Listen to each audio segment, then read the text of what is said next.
Welcome to TV Africa News. Thank you so much for joining us and always being part of us. This is Africa Today. My name is Nahawa Kajir. But first, other headlines. Ministers Nankabirwa Kasaiga summoned over delayed operationalization of government fuel reserves. Experts weigh in on the solution to mitigate climate change effects. NRM to sign more cooperation agreements with other political parties. In our sports news today, Sadio Mane awarded African Player of the Year. Once again, thank you so much for joining us. We start with one of our top stories. The Government Assurance Committee of Parliament has summoned the Minister of Energy, Ruth Nankabirwa, and his finance counterpart, Matia Kasaiga, to answer questions related to the delayed operationalization of the government fuel reserves. We have more on this report. This comes after the duo failed to show up to a scheduled committee meeting that sought answers on the government's strategy to curb the escalating fuel prices. The committee, led by the Vice Chairperson Joseph Sewungu, had called the meeting to find out steps being taken to deal with the fuel crisis. However, only technical officers from the Ministry of Energy appeared for the meeting, while no officer from Finance appeared, forcing the committee chairperson to adjourn the meeting. According to Sewungu, the ministers claimed that they had been summoned to the State House for a meeting. He said that the ministers should appear before the committee on 26 July 2022 with statistics of fuel increase from March up to the day they appear. Meanwhile, MPs have warned that if the government does not address the fuel crisis, Uganda is in danger.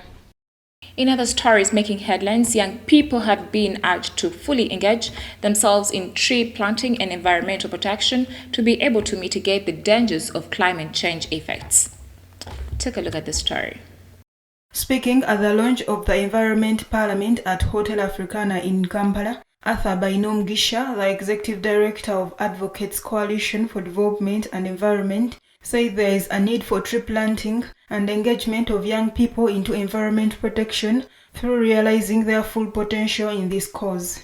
He pledged to work with young people and organizations to ensure that the environment is protected from climate change effects. Master Grace Munduru, the head of programs at ActionAid Uganda, said putting young citizens at the forefront in environmental protection is key. She says this cause is supposed to be a citizen-driven issue because they represent the voices of people across the country that deal with environmental issues.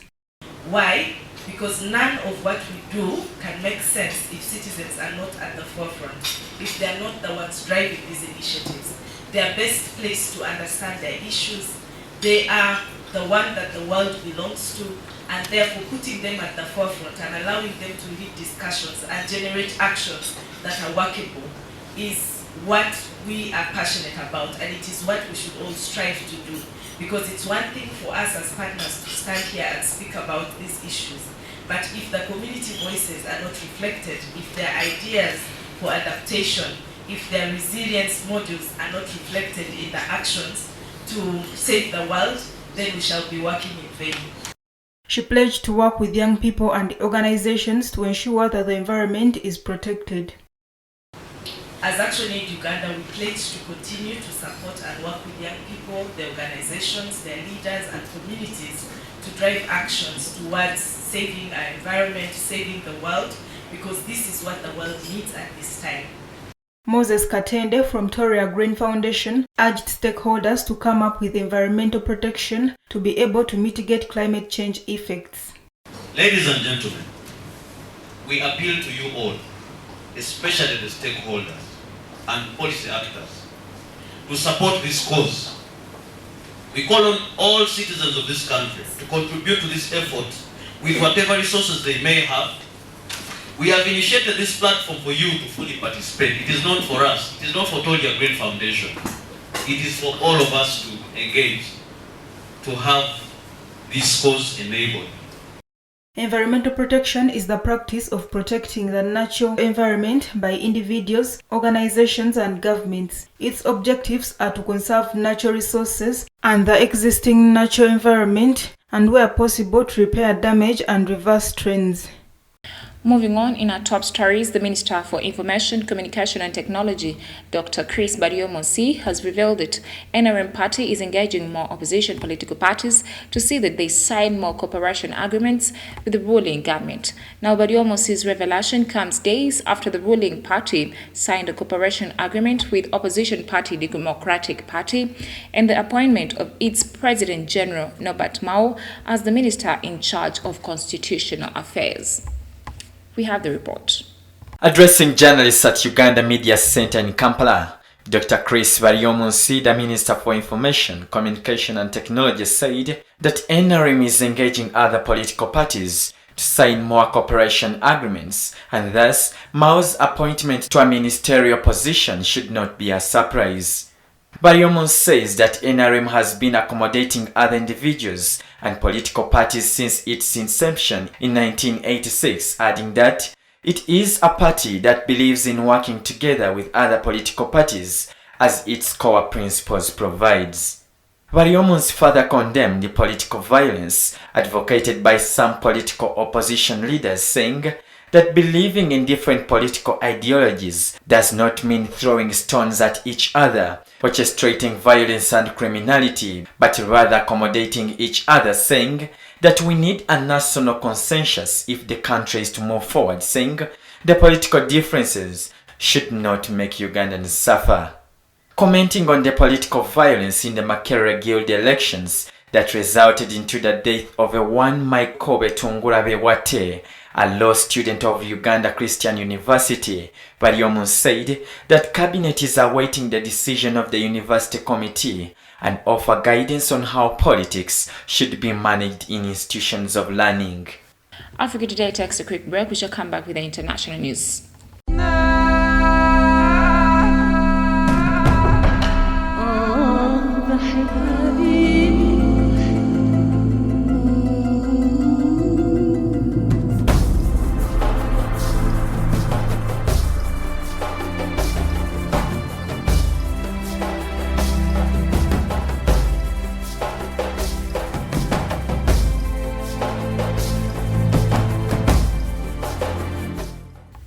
Welcome back from the break. You're still watching TV Africa, the right to know.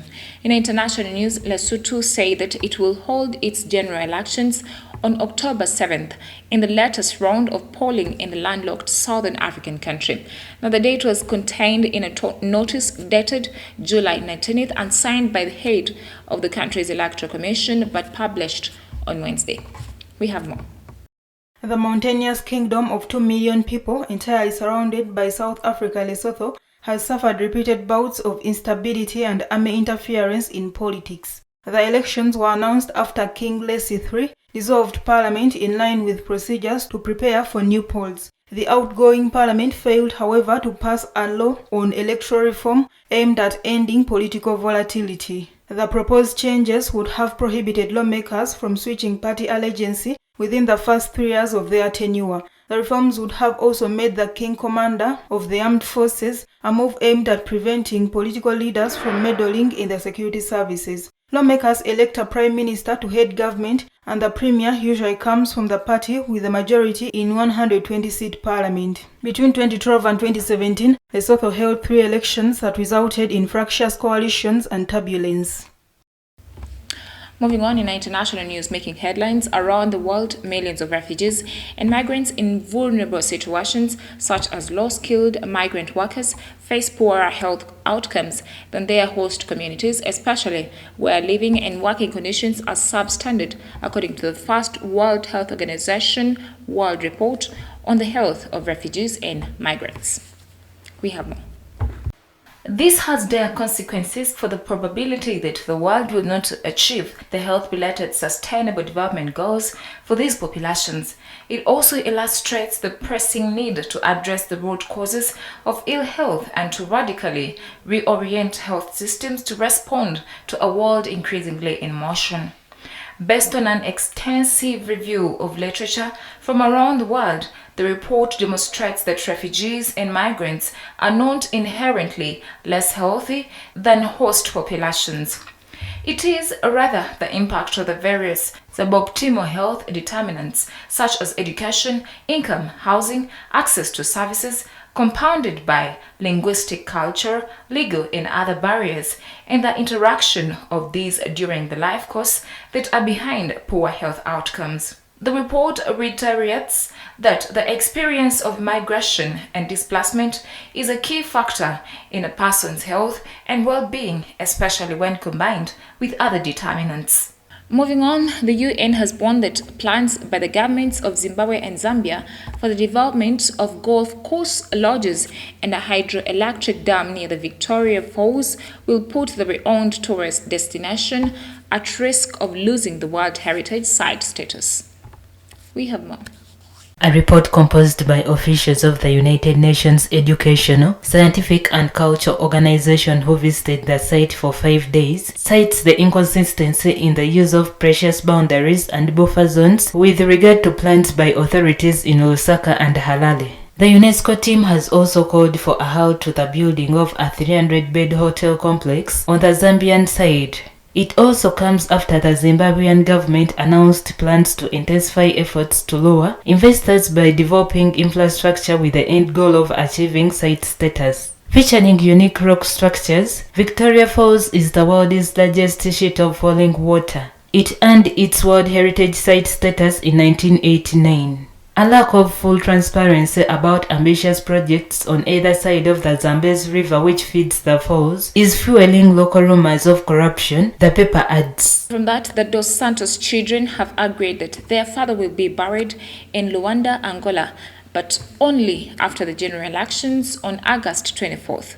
Now, Eduardo dos Santos, who died at the age of 79, made history after serving as Angola's president for 38 years until 2017. We have more. Since the death of the former Angolan president on July 8th, the family had been arguing with the Angolan authorities who wanted a burial to be held in the country so that the people could pay tribute to him. The Dos Santos children refused this request, fearing an attempt at political recuperation in the run-up to the elections. In addition, their father confided to them his desire to be buried in Spain, where he was treated before his death. In a letter written by the Dos Santos children addressed the current Angolan leader, Lourenço, the family expressed deep gratitude to the Angolan people while asking for the respect of African traditions that impose the respect over time of mourning. They also asked not to be targeted after the funeral. Made public on Tuesday, the letter signed by Isabel Jose Filomeno adds the children's wish for a mausoleum to house their father's remains. The letter, intended to organize the national funeral of José Eduardo dos Santos, also allowed the children to ask that they not be targeted after the funeral. Now, at this particular time, we take a quick break. We shall come back with business, health, and sports.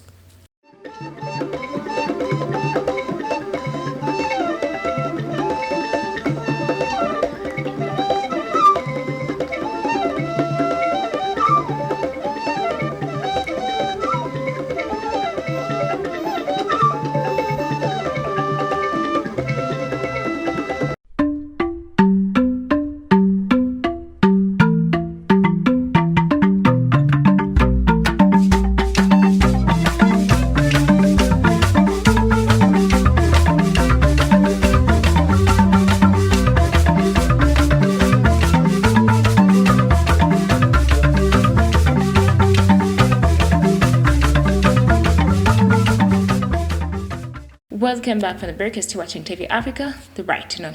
In the business news today, Libya resumed all exports on Wednesday, ending a hiatus that lasted months.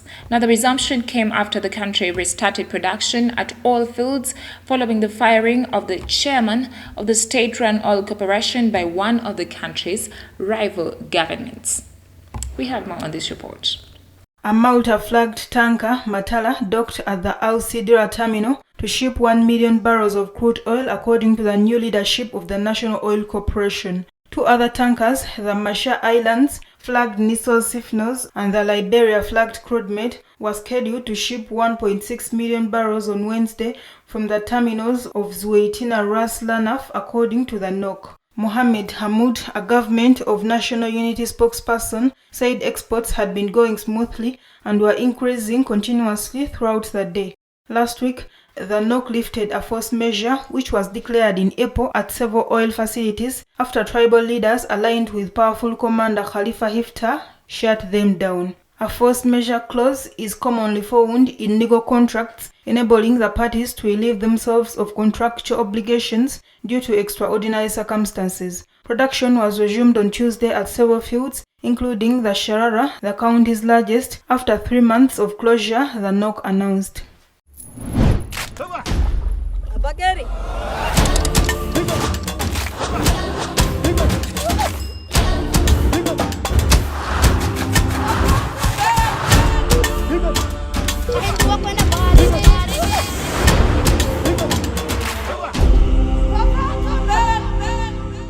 In our health news today, the International Vaccine Alliance Gavi invited countries to apply for financial support to roll out the malaria jab, particularly targeting young children in Africa. The World Health Organization endorsed the 4-dose shot in October last year, saying it could save thousands of lives. The Gavi Alliance has $155.7 million available over 2022 to 2025 for the initial rollout. World Health Organization estimates that to protect the 25 million children born in Africa every year, at least 100 million doses every year might be needed. Although there are plans to transfer the technology to an Indian drug maker, it will be years before any doses are produced. The vaccine sold by GlaxoSmithKline as Mosquirix is about 30% effective. World Health Organization endorsed that vaccine last fall as a historic breakthrough in the fight against malaria, but the Gates Foundation told the Associated Press this week it will no longer offer direct financial support to the shot, although it will fund an alliance backing the vaccine. Some scientists say they are mystified by that decision, warning it could leave millions of African children at risk of dying from malaria as well as undermine future efforts to solve intractable problems in public health.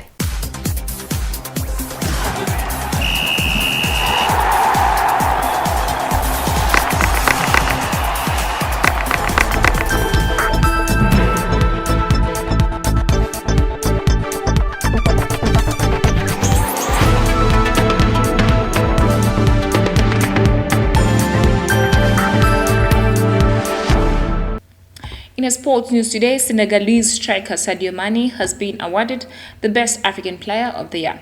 The women's category went to the Nigerian Asisat Ashowala. Mane becomes the first Bayern Munich star to be voted African Player of the Year. We have more on this report. Mane was a key figure in the Senegal team that defeated Salah-captained Egypt in the 2021-2022 African Cup of Nations final and in the 2022 World Cup playoff. Both the African title decider in Cameroon and the Qatar eliminator in Senegal were won by the Teranga Lions after penalty shootouts. Mane scored in each shootout, while the outcome of the final was decided before Salah could take his kick, and he uncharacteristically blazed wide from the spot in the playoff. The best goal was awarded to Pape Osmani Sako from Simba United Tanzania. Best Woman Coach of the Year was awarded to Desire Elise of the South African Women's National Team, Banyana. The Best Male Coach of the Year went to Senegalese Alois Cissé. Salah lifted the award in 2017 and 2018, and the victor of Mane the following year raised it for the number of winners from Liverpool, with another Senegalese, El Hadji Diouf, topping the 2002 vote. It is at this particular time that I thank you for joining us and always being part of us. Don't forget to subscribe to our YouTube channel. We shall keep updating you. It is TV Africa, the right to know.